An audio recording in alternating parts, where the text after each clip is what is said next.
ए, बैठ जाओ, बैठो। एक तो आदमी कम है, तुम भाग जाएगा, कहाँ कैसे जलसा होगा?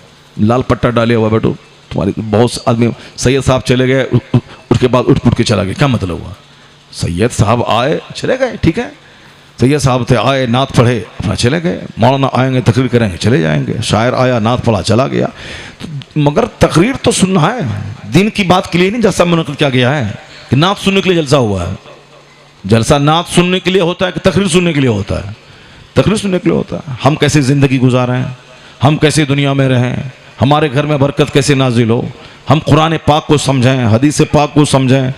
तो इसके लिए तकरीर ज़रूरी है। नात शरीफ सुनने तो मज़ा मिल जाता है, बस हो गया, ठीक है। नात सुना, चले गए। सैयद साहब आए, उनका हाथ चुमा, चले गए। तो उनके साथ में भागा क्यों? ये रेला क्यों चला गया उसके साथ में? ये क्या चीज़ है?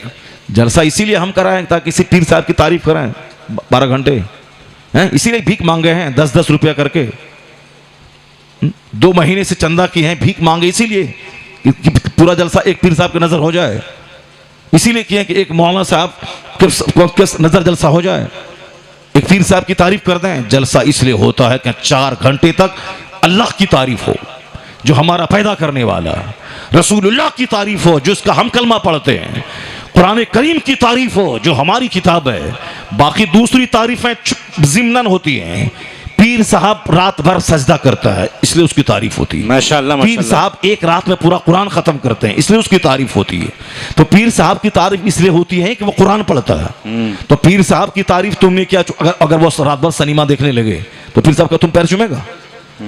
अगर पीर साहब रात भर सिनेमा देखे, तुम फिर पैर चूमेगा उसका? नहीं चूमेगा। पीर साहब रात भर सिनेमा देखेगा अपने घर में LED टीवी लगाकर, तुम हाथ चूमेगा? नहीं चूमेगा। इसलिए हाथ चूमता है कि ये नेक है, परहेजगार है, हमसे ज्यादा नमाज पढ़ता है, हमसे ज्यादा तिलावत करता है, हमसे ज्यादा दरूद शरीफ पढ़ता है, हमसे ज्यादा कलमा शरीफ पढ़ता है, तब ना उसका हाथ हम चूमते हैं, यही ना? जी जी। तो फिर जब तुम दूसरे का हाथ चूमता है कि मुझसे ज्यादा नमाज पढ़ता है, तो तुम भी ज्यादा नमाज पढ़, तेरा भी हाथ चूमा जाएगा। बेशक बेशक। बोलो जोर से सुभान अल्लाह। सुभान अल्लाह। तुम नमाज क्यों नहीं पढ़ता, तुम कुरान क्यों नहीं पढ़ता, तेरा भी हाथ चूमा जाएगा, तेरी भी पेशानी चूमी जाएगी, तेरा भी चर्चा किया जाएगा, तेरा बच्चा तेरी कब्र पे जाके कुल अहद पढ़ के तेरी रूह को सवाब पहुंचाएगा। वरना तू पीर साहब के यहाँ जाएगा, तेरी कब्र पे कौन जाएगा? इसलिए पीर साहब की कब्र पे तू जाता है, वहां से सबक ले ले कि पीर साहब ने अल्लाह की इबादत की, तो हम यहाँ गोंडा से चल के बरेली जाके वहां फातिहा पढ़ रहे हैं, तो हम भी इबादत करेंगे। तो मोहल्ला वाला आए ना आए, कम से कम मेरा रिश्तेदार, मेरा बेटा तो मेरी कब्र पे आएगा और वह गुलाब चढ़ाएगा और वह फातिहा पढ़ेगा। तो दूसरों से सबक हासिल कर, ना कि सारी जिंदगी दूसरों का जूता और चप्पल साफ कर और खुद नंगा रह। नहीं, अच्छे लोगों से सबक हासिल कर। उसने अच्छा काम किया, इज्जत मिलेगी। मैं भी अच्छा काम करूंगा, मुझे भी जन्नत मिलेगी, इज्जत मिलेगी। नारे तकबीर, नारे रिसालत। माशाअल्लाह माशाअल्लाह। क्या मतलब? भीख मांगे हैं 10-10 रुपया करके आप लोग 3 महीने से, इसीलिए ताकि एक आदमी की तारीफ करके एक आदमी के पीछे चल के जलसा पूरा बर्बाद करते हैं। इसीलिए भीख मांगा था, इसीलिए 10-10 रुपए का चंदा किया था, इसीलिए 3 महीने तक भीख मांगा था, जलसा किया था। अल्लाह रब्बुल इज्जत की तारीफ सबसे ज्यादा, रसूल पाक की तारीफ अल्लाह के बाद सबसे ज्यादा, कुरान करीम की तारीफ सारी किताबों से ज्यादा, फिर जो अल्लाह रसूल कुरान पे ईमान लाकर अच्छा अमल करता है उनकी तारीफ सबसे ज्यादा। माशाअल्लाह माशाअल्लाह। ये मतलब होता है। जी जी जी। ऐसा नहीं कि नबी की नात ही नहीं हुई, 50 मनक़बत पीर की पढ़ लिया, इसीलिए झगड़ा है, इसीलिए फितना है, इसीलिए आग लगी है। एक गांव में 100 आबादी और 100 पीर हैं। हर मुरीद को चारा समझ के आया है, उसके आना है टका लाओ और टका लिया और चल दिया। यानी मुरीद हो गया घास, पीर हो गया बकरा, आना है साल में एक बार, घास चरना है और चल देना। यही है पीर का मतलब, है कि पीर को जब देखो तो खुदा याद आ जाए। माशाअल्लाह माशाअल्लाह। पीर को देखो तो बेनमाजी को नमाज पढ़ने का सलीका आ जाए। पीर को जब देखो तो आदमी को जन्नत की तलब, जन्नत का शौक पैदा हो जाए। ए लड़का क्या कर रहा है? क्या है रे? पंखा बंद करा है? हम लोग दिन 3 घंटा तकरीर करते हैं, तो कहाँ बीच में चाय पीते हैं, कहाँ बीच में पानी पीते हैं? तो सुनने से प्यास लगती है कि बोलने से प्यास लगती है? जो बोली खर्च हो रही है तो उसको ना प्यास लगेगी, जी, उसका ना गला सूखेगा। और हमने तो मांगा ही नहीं पानी, मांगते ही नहीं पानी। अल्हम्दुलिल्लाह 4-4 घंटा बोलते हैं मगर पानी नहीं मांगते हैं, बीच में चाय भी नहीं मांगते हैं। वो तो मोदी जी हैं जो आधा घंटा बोलते हैं तो उसको पानी पीना पड़ता है 10 बार, हमको नहीं पीना पड़ता। हम तो 5 घंटे बोलते हैं। ये अभी 5 घंटा बोला नेपाल की तरफ कमोबेश, एक बार पानी नहीं पिया। वो बोलेगा जो गलत सलत बोलेगा उसको प्यास लगेगी, जो कुरान बोलेगा उसको प्यास भी नहीं लगेगी, उसकी ताकत भी नहीं खर्च होगी, वो कुरान पढ़ता जाएगा, एनर्जी मिलती चली जाएगी। माशाल्लाह माशाल्लाह, सही है। क्या इसलिए कुरान पढ़ो, कुरान पढ़ने से ताकत मिलती है, कुरान पढ़ने से घर में बरकत होती है, कुरान पाक की तिलावत से औलाद में फरमाबरदारी पैदा होती है। क्या कहना हज़रत, क्या कहना? अगर आपने खैनी खाया, गुटखा खाया तो आपका बेटा भी वहां गुटखा खोर हो जाएगा, बात तय है। अगर आपने गुटखा खाया सुबह से शाम तक, ये मेरा 110% मेरा दावा है कि आपका बेटा आपसे ज्यादा गुटखा खाएगा। और जब से हम आए हैं जिससे मुलाकात कर रहे हैं सबके मुंह में गुटखा रहता है जी, जिससे सबके मुंह में गुटखा रहता है। क्या मौलाना, क्या मौलवी, क्या तालिब इल्म, क्या आम पब्लिक, सबके मुंह में गुटखा है। पता नहीं क्या हो गया, दिमाग सबका सुन हो गया। गुटखा खाने से न भूख मिटती है, गुटखा खाने से न प्यास बुझती है। ए बाबू, ए बैठ जाओ, बैठ जाओ, बैठ जाओ, गप सुनो, तकरीर हो रही है, वाज हो रहा है। तकरीर के वक्त में खामोश रहना चाहिए। सुभान अल्लाह, अल्लाह अकबर के वृद्धि करना चाहिए। जुमा के दिन जब तकरीर के लिए इमाम साहब मेंबर पे खड़े होते हैं खुतबा पढ़ने के लिए, वो सबीलकुम तवील तवील, वो पढ़ते हैं ना वो खुतबा, अल्हम्दुलिल्लाहिल्लज़ी जअल यौमल जुमाते सय्यदल अय्याम, वो करते हैं ना। हाँ, वो पुराने ज़माने से सय्यदुल अय्याम लिखा हुआ है, सब उसी को पढ़ते हैं। अब चाहे तरकीब के एतबार से गलती क्यों ना रहे, मगर वो छप गई वो किताब, तो सब उसी को सय्यदुल अय्याम पढ़ते रहते हैं। जअल यौमल जुमाते सय्यदल अय्याम जी। तो अब है कि वो खुतबा के वक़्त में कोई बात करता है, बात करना हराम है। इमाम साहब बैठ जाएं तो अंगूठा चूमता है अजान सानी में हुजूर का नाम सुन के, नहीं, बिल्कुल खामोश रहना फ़र्ज़ है। जबकि जब भी हुजूर का नाम सुने तो सल्लल्लाहु अलैहि वसल्लम पढ़ना चाहिए। लेकिन खुतबा में अजान के टाइम में हुजूर का नाम लिया जाता है, अशहदु अन्ना मुहम्मद रसूलुल्लाह, मगर दरूद ज़बान से नहीं पढ़ा जाता है। क्यों? ज़बान से खामोश रहना फ़र्ज़ है जी। यह है खुतबे का एहतराम, वाज़ का एहतराम, तकरीर का एहतराम। और हमारे यहाँ जलसा हो रहा है, ये तकरीर का एहतराम ही नहीं। नात जब कोई पढ़ता है तो सब नोट की बौछार कर देता है, और उसके बाद जब तकरीर होती है तो सब भाग जाता है। इसका मतलब है कि गवैये का एहतराम है। उसको नजराना भी दिया 60,000 और ऊपर से 60,000 छूट भी दिया, तब ना वो कीमती गाड़ी पे चलता है। ये बेचारा बुखारी शरीफ पढ़ाता है, तनख्वाह इनकी 10,000 रुपये मिलता है। 2 घंटे 4 घंटे तकरीर किया, नजराना उससे आधा मिलता है इनको। तो क्यों आदमी मौलाना बनेगा? वही शायर बनेगा कि नजराना अलग से, छूट ऊपर से मलाई, ये मलाई बलाई ऊपर से। तो अब सब शायर बनना चाहता, जिसको देखो सब गुनगुना रहा, सब जुब्बा पहना, लंबा लंबा जुब्बा, असद इकबाल साहब की तरह जुब्बा पहनता, और सब नाच पढ़ना शुरू किया। अब वो आलिम बनने के लिए रात में रटना पड़ेगा, 5-5 घंटे पढ़ना पड़ेगा, 5 घंटे क्लास में, 5 घंटे अलग से किताब रटना होगा, अरबी ज़बान सीखनी होगी, नहव सर्फ पढ़ना होगा, मंतिक फ़लसफ़ा मानी बयान फ़िक़ह सब पढ़ना पड़ेगा, तब जाके वो आलिम बनेगा। इतना झमेला कर लेने के बाद भी क्या मिलेगा?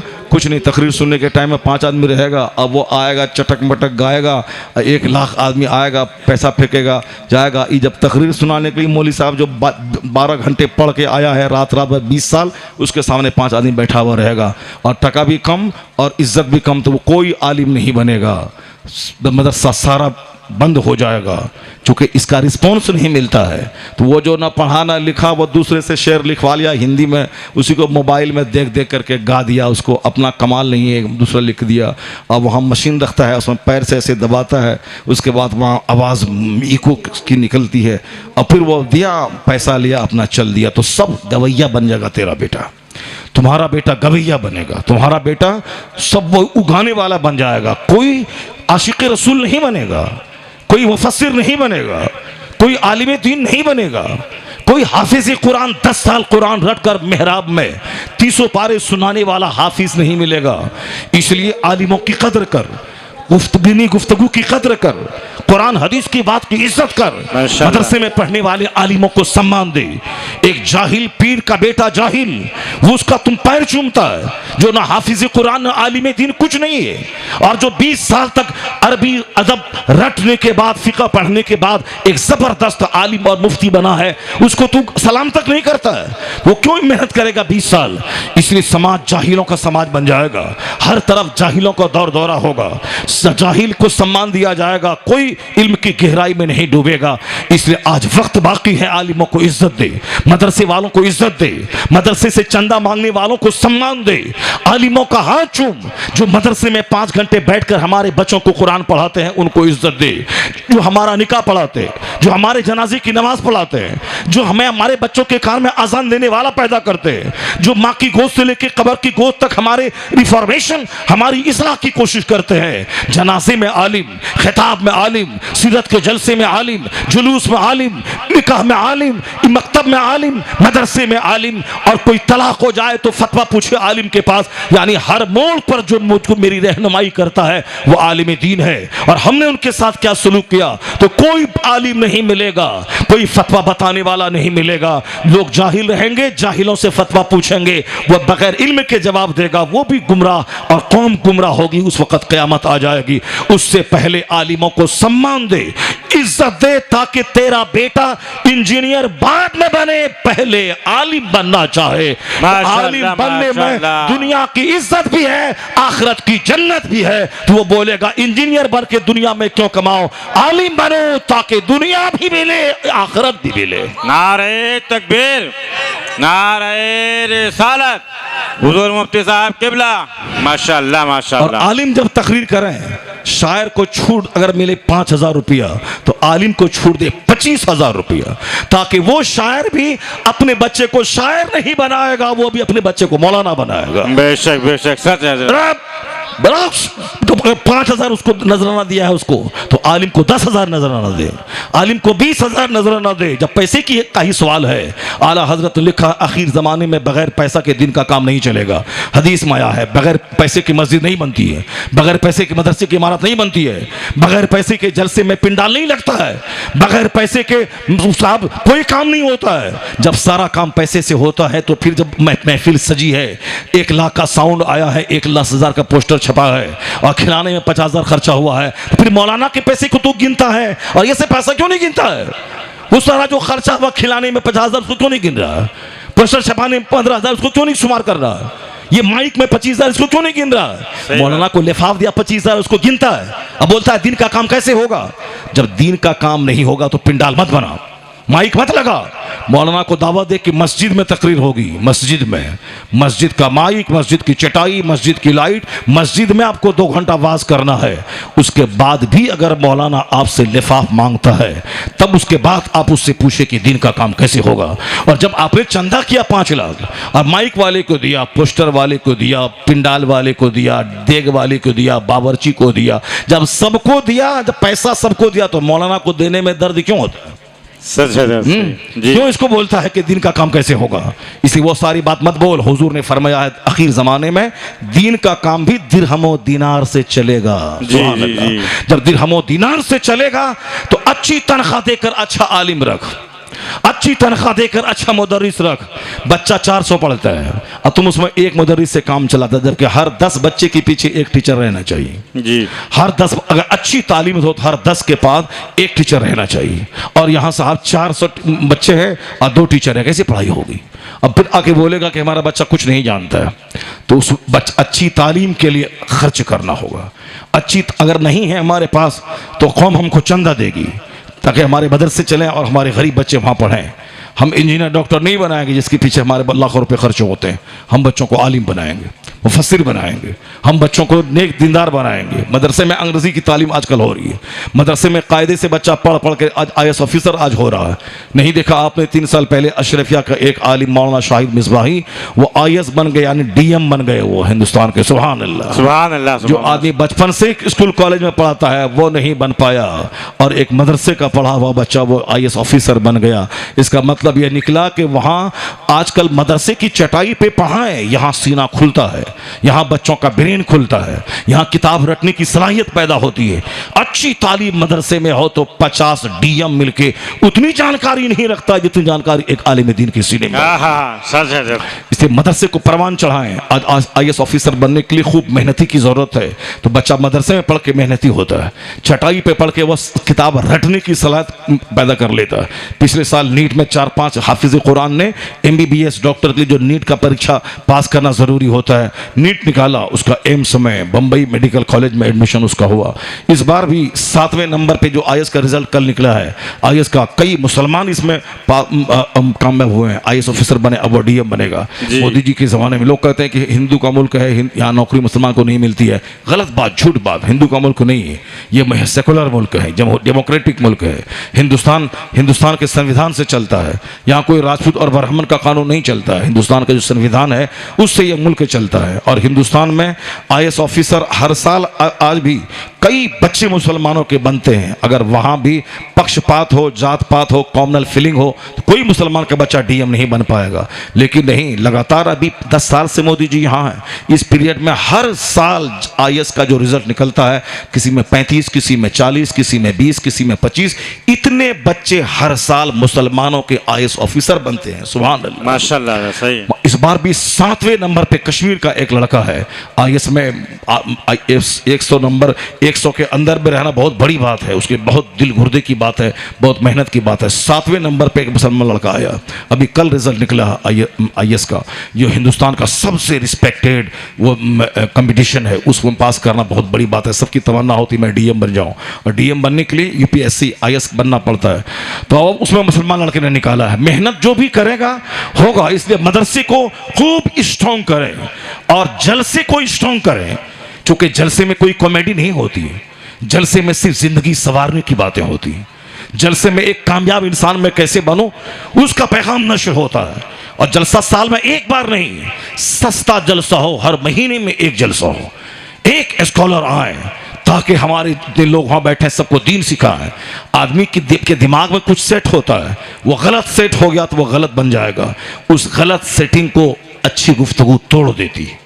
और दिमाग में सेट है कि मैं शादी नहीं करूंगा, अब शादी नहीं करूंगा। जैसे एक बुजुर्ग ने दीप सेट कर लिया था कि मैं शादी करूंगा, बाल बच्चे होंगे तो उसके खिलाने पिलाने मेहनत करनी पड़ेगी, और फिर मुझको इबादत में खलल हो जाएगा, मैं ठीक से रात भर सजदा नहीं कर पाऊंगा, बाल बच्चे की फिक्र में रोजी रोटी कमानी पड़ेगी, इसलिए मैं शादी नहीं करूंगा। उन्होंने सेट कर लिया दिमाग में, शादी मैं नहीं करूंगा, बीवी का झमेला, बच्चों का झमेला कौन पाले, मैं फ्री हूं, तन्हा हूं, एक रोटी मेरे लिए काफी है, दिन भर रोजा रखूंगा, रात भर सजदा करूंगा।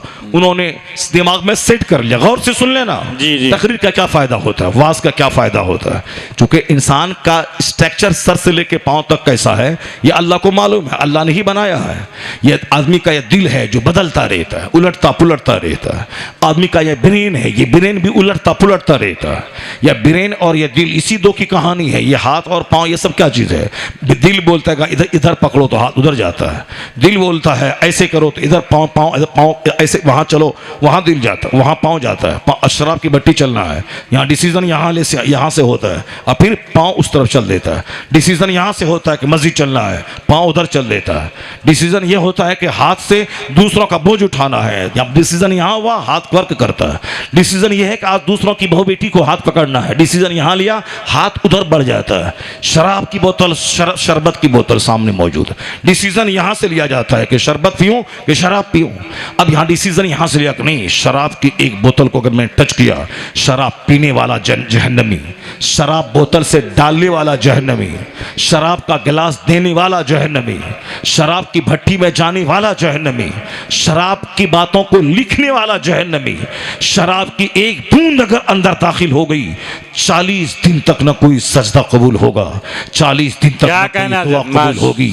उसी हालत में मर गया तो जन्नत की खुशबू हराम हो जाएगी।